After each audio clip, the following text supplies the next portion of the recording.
Question number 16, একটি সেলে সব জিনিসের ওপরে দামের ওপরে 25% করে ছাড় দেওয়া হয়েছিল।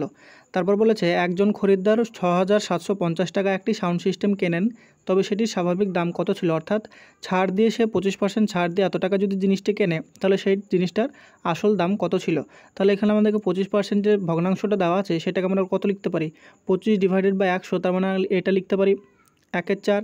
এই 1/4 4 ইউনিট যদি আমাদের আসল দাম হয়, তার মধ্যে 1 ইউনিট যদি ছাড় দেওয়া হয়, তাহলে ছাড়ের পরে একটা জিনিসের দাম কত হবে?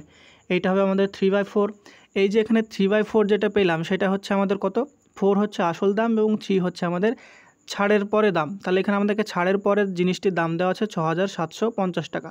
তাহলে এখান থেকে আমরা লিখতে পারি যে 3 ইউনিটের ভ্যালু হচ্ছে 6,750 টাকা। তাহলে এখান থেকে আমাদেরকে বার করতে হবে 4 ইউনিটের ভ্যালু কত।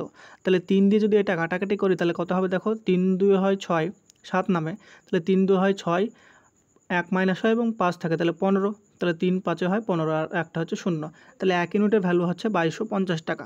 তাহলে এখানে আমাদেরকে বার করতে হবে কত? জিনিসটির আসল দাম অর্থাৎ 4 ইউনিটের দাম। তাহলে 4 ইউনিটের দাম কত হবে? 4 × 2250। তাহলে 4 দিয়ে যদি 2000কে মাল্টিপ্লাই করি তাহলে আমরা পাই 8000, আর 250কে যদি 4 বার মাল্টিপ্লাই করি তাহলে সেখানে পাই আমরা 1000। তাহলে 8000 আর 1000 যোগ করে আমরা পাই টোটাল 9000 টাকা। তাহলে এখানে আমরা পেয়ে গেলাম যে সেটির স্বাভাবিক দাম ছিল 9000 টাকা, যেটা অপশন নাম্বার সি হয়ে যাবে সঠিক উত্তর।